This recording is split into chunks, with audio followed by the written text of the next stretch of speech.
what's going on YouTube? It's your boy Richard Razor Sharp, and as promised, I told you I was going to do a video about the barbering industry in Trinidad and Tobago, but this video wasn't necessarily what I expected to record and maybe what you were expecting, so I need to give you some context as to what you're about to see in the footage I actually recorded.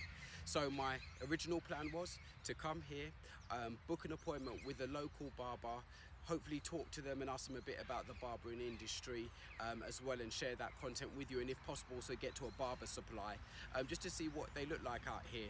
Now unfortunately I did get to a barber supply, but they weren't really comfortable with me recording in their location, so I wasn't able to record that footage. But regarding barber, so I booked an appointment with a particular barber called OC the Barber, got a great following out here, and unfortunately things just went a bit wrong. I used the Booksy app to book him, but somewhere between booking him and getting to the location there was some issue with the booking system, and ultimately I didn't end up in his diary. So following that, I got in touch with another barber as recommended by one of my followers, a guy called The Ultimate Barber who's based in Corep, and we spoke on the phone, but he was fully booked and couldn't give me an appointment for that day because I wanted to get the haircut the day before my grandfather's funeral, which was the reason why I travelled to Trinidad. So after that, my dad just said to me, he said, "Look Rich, why don't we go and see if we can find your grandfather's barber?" So his shop wasn't actually that far from where I'm staying. So we went to the original location. I remember going there with my granddad many times when I travelled to Trinidad, and the shop was closed. But they had a sign up saying that they'd moved location and it was only about a 5-minute walk away. So we actually went to that location, found my grandfather's barber, and I was able to sit in the chair my grandfather sat in for over 20 years and get a haircut from his barber.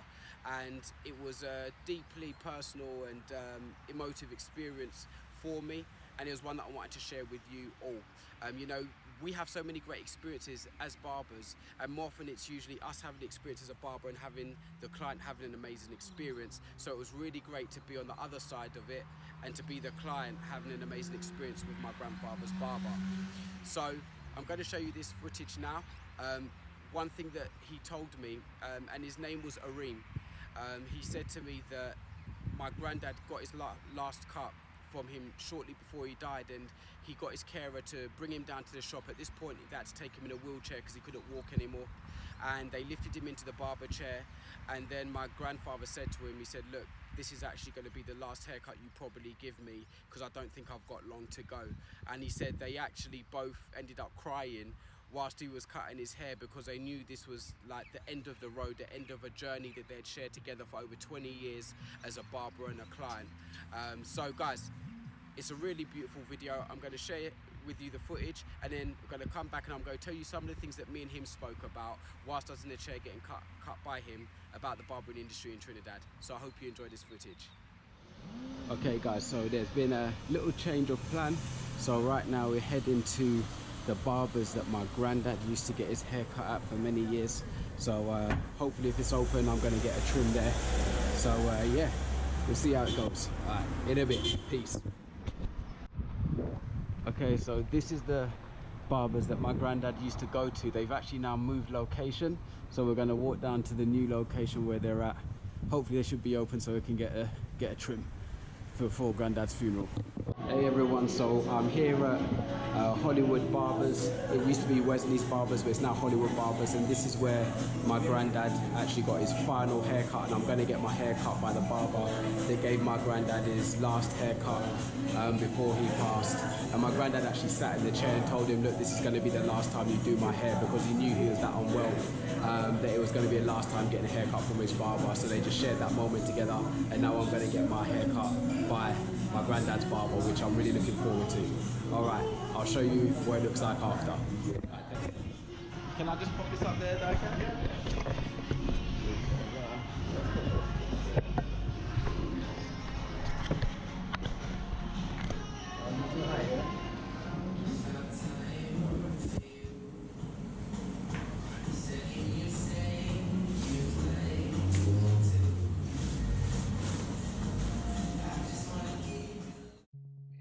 Okay guys, so for my haircut I decided to go for something a bit different to what I do for myself in London because of the hot temperatures. So I went for a medium to high skin fade with a 1.5 on top. I usually do about a 1.7 on top to a number 2 on top.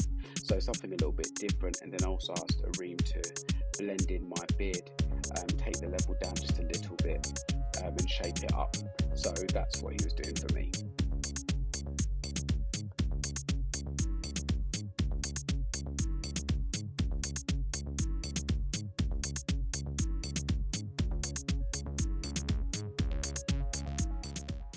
I will admit it did feel very weird being in the barber chair, just because I've not been in a barber's chair for, gosh, over 12 years, as I do my own hair.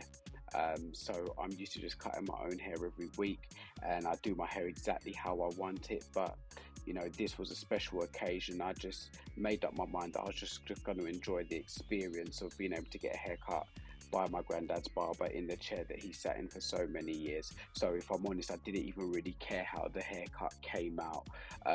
If it wasn't exactly what I wanted, for me it was just about enjoying this experience.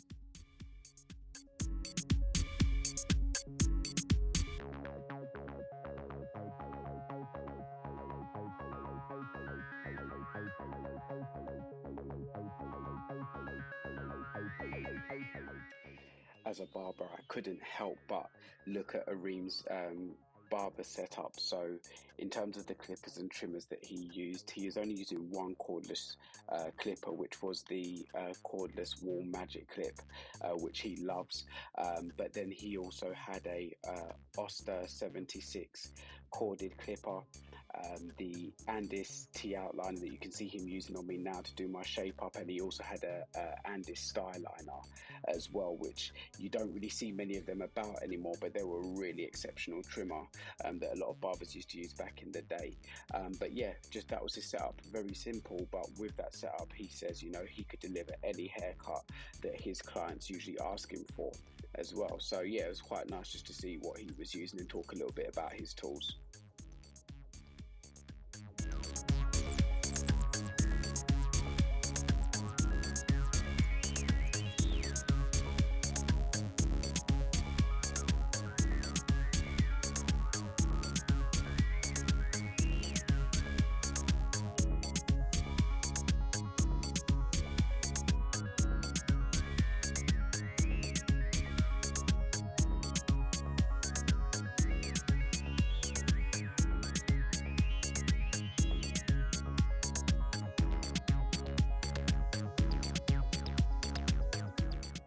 This was a part of the service that I really enjoyed, and it was a first for me.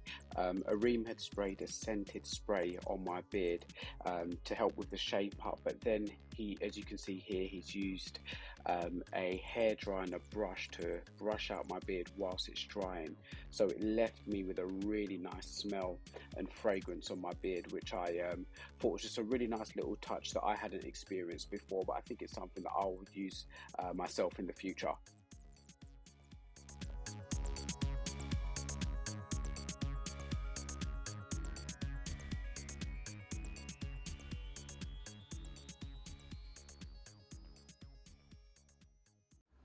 Okay guys, so I'm out of the barbers and I'm looking decent again.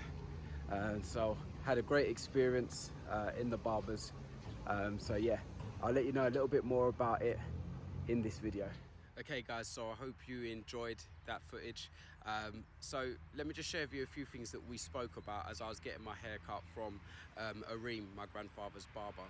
So firstly, he was asking what's the barbering industry like in the UK. So I kind of shared with him our approach to barbering and how the industry has had a real resurgence in the last kind of 5 years or so, maybe even say 7 years, where more people have come into barbering and wanted to learn the skill and the art of barbering, and how loads of barbering schools have now kind of set up and teach people the basics of barbering as well as the more advanced levels of barbering.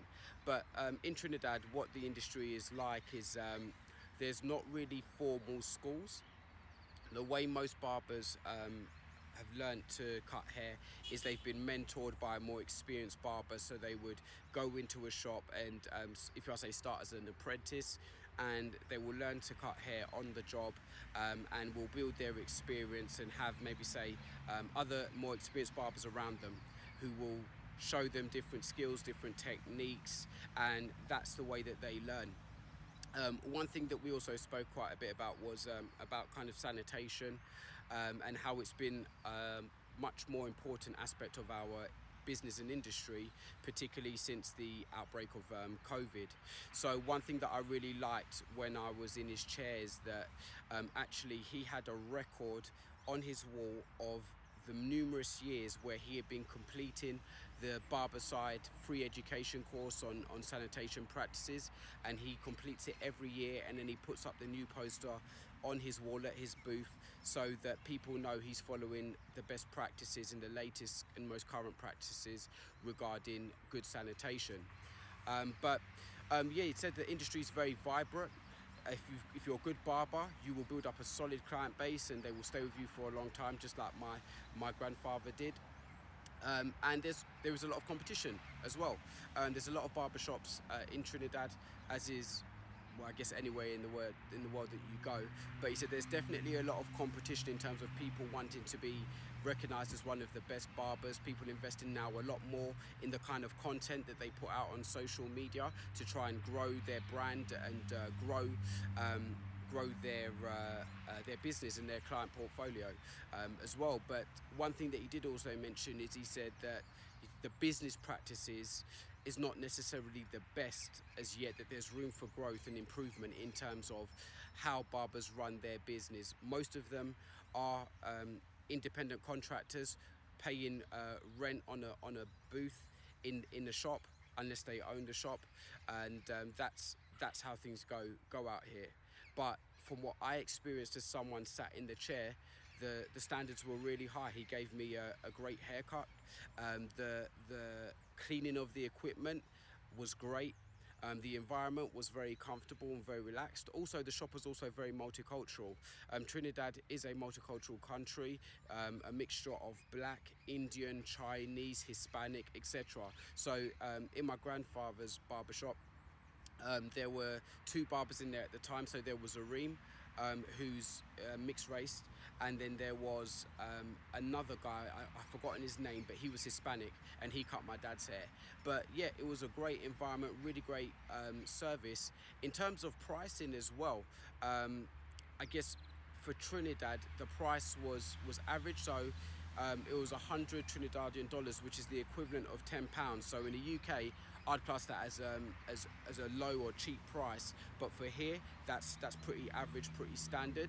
But if you were to charge, say, like $150 upwards, which is what, for example, like OC the barber or the Ultimate Barber are charging, that's classed as an expensive price for this local market as well. So when I was telling him the prices that we pay in England, where now you can be paying, say, as low as maybe £10 for in what I would say, not in a disrespectful way, but in not very good quality barbershop, to them paying, say, £25 for a haircut in a really nice barber shop where you're getting a really nice experience, a complimentary drink and all of those kind of things, maybe a face massage after you've got a haircut, and then paying even more than that if you're like, say, a private barber, which is what I do, or you've got celebrity clients and things like that.